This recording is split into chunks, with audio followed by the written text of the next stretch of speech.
Hello বন্ধুরা, সবাইকে স্বাগত জানাই স্টাডি সাকসেস কোচিং সেন্টারে। বন্ধুরা, তোমাদের জন্য আবারও চলে এসেছি আর একটি খুবই গুরুত্বপূর্ণ জিকে ক্লাস নিয়ে। আজকেও আমরা গতবারের মতো এসএসসি জিডি 2024-এর প্রশ্নপত্রগুলো নিয়ে আলোচনা করব। তো আজকে যেটা আলোচনা করব 26শে ফেব্রুয়ারি 2024 ফোর শিফটে জিডির যে এক্সাম হয়েছিল সেই এক্সামে যে জিকে কোশ্চেনগুলো ছিল সেগুলো নিয়ে আলোচনা হবে। এটা আমাদের আজকের ক্লাস নম্বর 23, জিডি 2024-এর ক্লাস নম্বর 23। এর আগে আমরা যে 22-এর ক্লাসগুলো করিয়েছি তো অবশ্যই সেগুলো দেখে নেবে।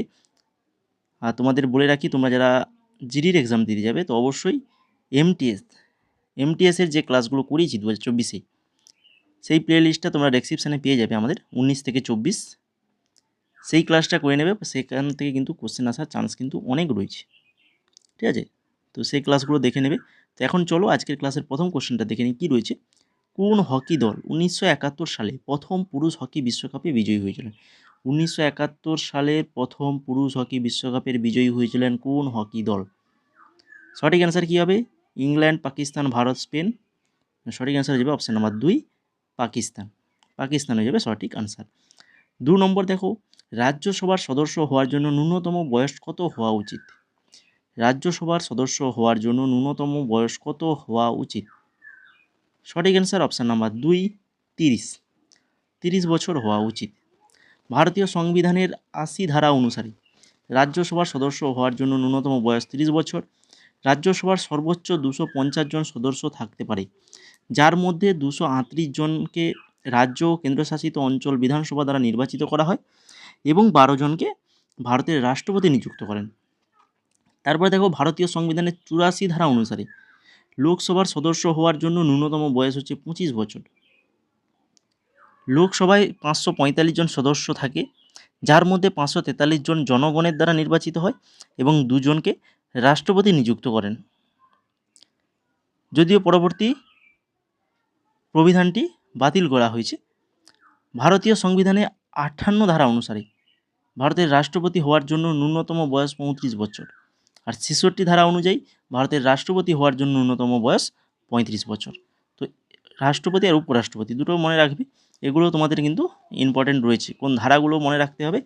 তারপরে দেখো, লোহরি ফসল কাটার উৎসব কোন মাসে পালন করা হয়? লোহরি ফসল, এটা একটা ফসল কাটার উৎসব, এটি কোন মাসে পালন করা হয় বা কোথায় পালন করা হয়? তো এটা হচ্ছে জানুয়ারি মাস। জানুয়ারি মাসে পালন করা হয়। কোথায় পালন করা হয়? না হচ্ছে পাঞ্জাব। লোহরি হচ্ছে পাঞ্জাবে আগুন জ্বালানো সহ ফসল কাটার উৎসব, যা বাংলার মাঘ মাসে এবং ইংরেজি জানুয়ারির মাসে। বাংলার মাঘ মাস এবং ইংরেজির যদি ক্যালেন্ডার দেখি তাহলে সেখানে জানুয়ারি মাসে পালন করা হয়। নতুন শুরুর প্রতীকী রূপে এটাকে পালন করা হয়। 4 নম্বর দেখো, জেমস অগাস্টাস হিকি ড্যাশের পিতা হিসাবে পরিচিত? কার পিতা হিসেবে পরিচিত? হচ্ছে ভারতীয় সাংবাদিকতার পিতা হিসেবে পরিচিত James Augustus Hicky. James Augustus Hicky একজন আইরিশ নাগরিক, যিনি ভারতে প্রথম মুদ্রিত সংবাদপত্র হিকিস বেঙ্গল গ্যাজেট চালু করেছিলেন। 5 নম্বরে দেখে নাও, সেনাই বা সানাই বাজানোর জন্য কে বিখ্যাত? একজন সানাই বাদক এখানে বলো, এদের মধ্যে কে?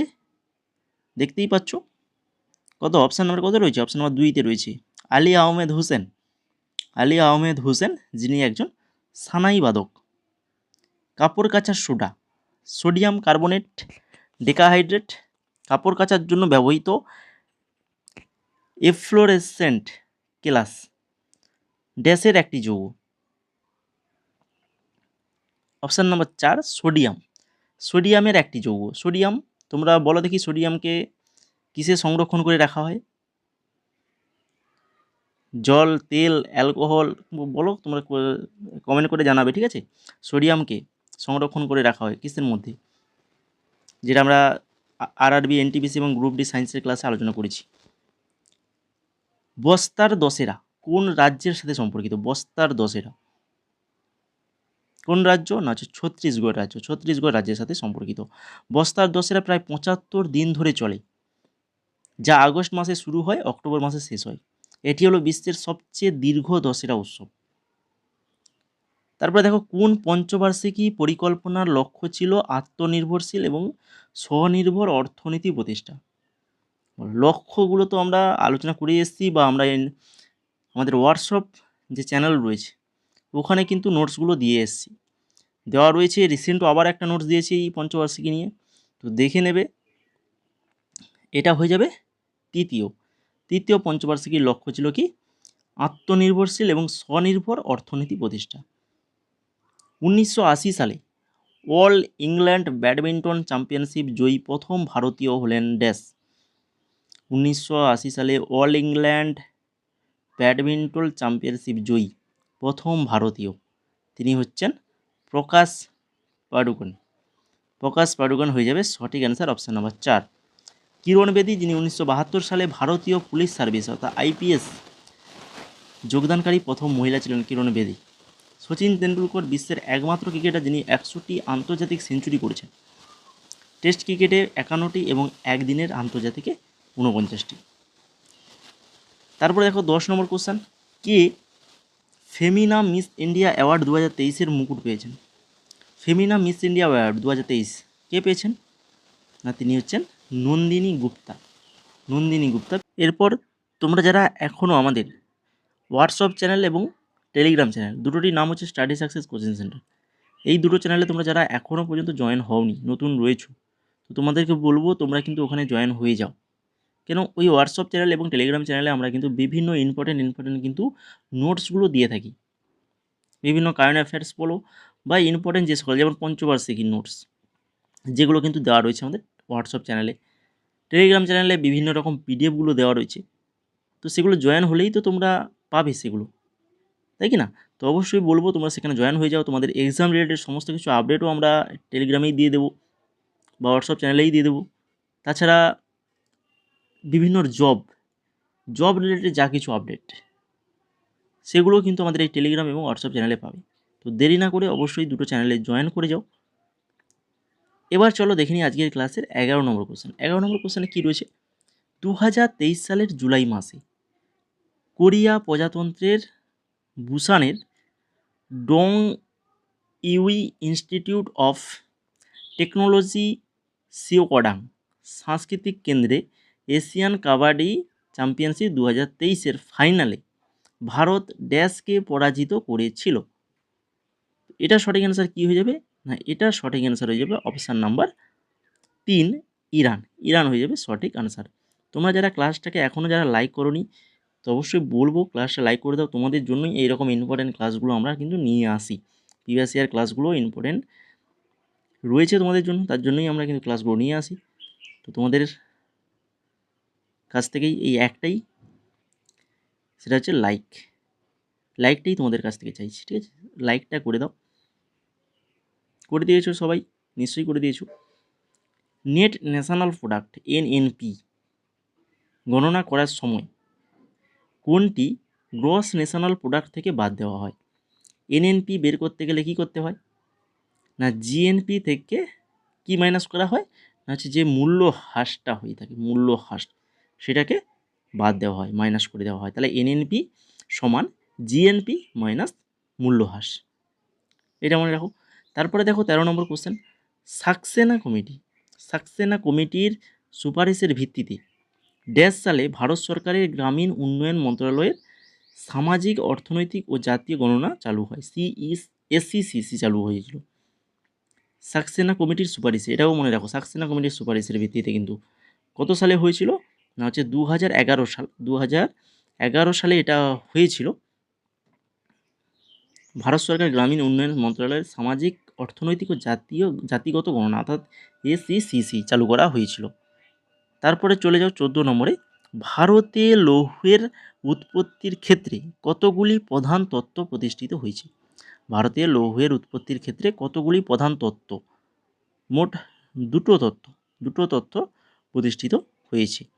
ন্যাশনাল ডেন্টাল কমিশন বিল 2023 মন্ত্রণালয় কর্তৃক প্রবর্তিত।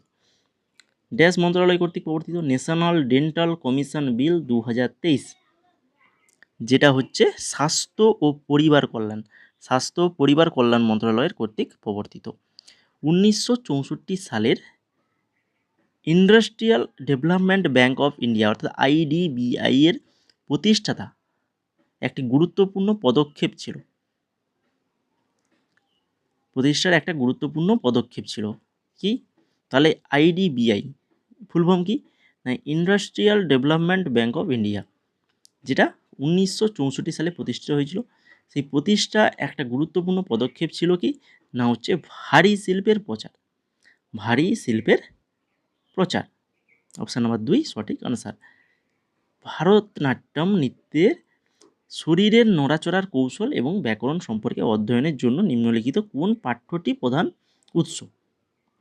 ভারতনাট্যম নৃত্য, এটা কোথাকার নৃত্য সেটা তোমরা কমেন্ট করে জানাও। কোন রাজ্যের নৃত্য ভারতনাট্যম কোথা থেকে উৎপন্ন হয়েছে সেটা তোমরা কমেন্ট করে জানাও। বারবার আলোচনা করেছি কিন্তু এটা।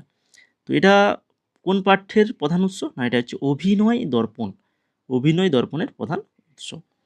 2023 সালের হিসাবে কখন 51A ধারায় সর্বশেষ মৌলিক শুল্ক যোগ করা হয়েছিল? 51A ধারায় সর্বশেষ মৌলিক শুল্ক যোগ করা হয়েছিল, সেটা হচ্ছে 2002 সালে। শেষ কবে? 2002 সালে যোগ করা হয়েছিল। নিচের কোন দেশের সাথে ভারতের দীর্ঘতম স্থল সীমানা রয়েছে? পারবে সবাই আশা করি। খুবই ইম্পর্টেন্ট, সেটা হচ্ছে বাংলাদেশ। বাংলাদেশের সাথে কিন্তু আমাদের ভারতের সবচেয়ে বেশি দীর্ঘতম সীমান্ত কিন্তু রয়েছে, স্থল সীমানা। লাস্ট কোশ্চেন আছে ক্লাসের 20 নম্বর কোশ্চেন। ভারতীয় ক্রীড়াবিদ বিকাশ কৃষ্ণ যাদব কোন খেলাটি খেলেন? ভারতীয় ক্রীড়াবিদ বিকাশ কৃষ্ণ যাদব, যিনি একজন বক্সিং খেলোয়াড়, বক্সিং খেলোয়াড়। ঠিক আছে, তো এই ছিল মোট আজকের টোটাল 20খানা কোশ্চেন। তো এইভাবেই কিন্তু তোমাদের জন্য আরও ইম্পর্টেন্ট ক্লাসগুলো নিয়ে আসবো। তো আজকের ক্লাসটা যদি ভালো লেগে থাকে তো দেরি না করে অবশ্যই ক্লাসটা লাইক করে দাও এখনও যারা বাকি রয়েছে, আর পারলে বন্ধুদের মাঝে অবশ্যই শেয়ার করো। তারই সঙ্গে ক্লাসটা কেমন লাগলো কমেন্ট করে জানাও, বা আমরা যে কোশ্চেনগুলো বলেছি তোমাদের অ্যান্সার দিতে কমেন্টে, তো সেগুলো পারলে কিন্তু অবশ্যই কমেন্ট করে অ্যান্সারগুলো জানিও। আর টেলিগ্রাম এবং হোয়াটসঅ্যাপ চ্যানেল এ দুটোতে কিন্তু অবশ্যই জয়েন করবে, নাহলে কিন্তু তোমরা বিভিন্ন যে নোটসগুলো বা আমাদের ক্লাসের পিডিএফগুলো এগুলো পাবে না। টেলিগ্রামেই দেওয়া হয় এবং হোয়াটসঅ্যাপ চ্যানেলে দেওয়া হয়, যোগ হয়ে সেখান থেকে পেয়ে যাবে। ঠিক আছে, এছাড়া আমাদের এই টেলিগ্রাম চ্যানেলে বিভিন্ন exam related update, job related update সমস্ত কিছু কিন্তু দেওয়া হয়। তো এগুলো কিন্তু সবার আগে পেতে গেলে তো আমাদের টেলিগ্রামে জয়েন হয়ে থাকতে হবে। তো দেরি না করে অবশ্যই জয়েন করে যাও এবং আগের যে ক্লাসগুলো করিয়েছি সেই ক্লাসগুলো কিন্তু দেখে নাও। প্রত্যেকটা ক্লাস আমরা বিস্তারিত আলোচনা সহ কিন্তু করিয়েছি। যে সকল কোশ্চেনে আলোচনা দরকার, বিস্তারিত নোটস দরকার, সেগুলো কিন্তু দিয়েছি। বিশেষ করে এমটিএসের লাস্ট আমরা যে ক্লাসগুলো করিয়েছিলাম, যে প্লেলিস্ট রয়েছে এমটিএস 2019 থেকে 24 পর্যন্ত, তো সেই কোশ্চেন আনসারগুলো যতগুলো ক্লাস করেছি প্রত্যেকটা ক্লাস কিন্তু দেখে যাও। খুবই ইম্পর্টেন্ট তোমাদের এই জিডি এক্সামের জন্য।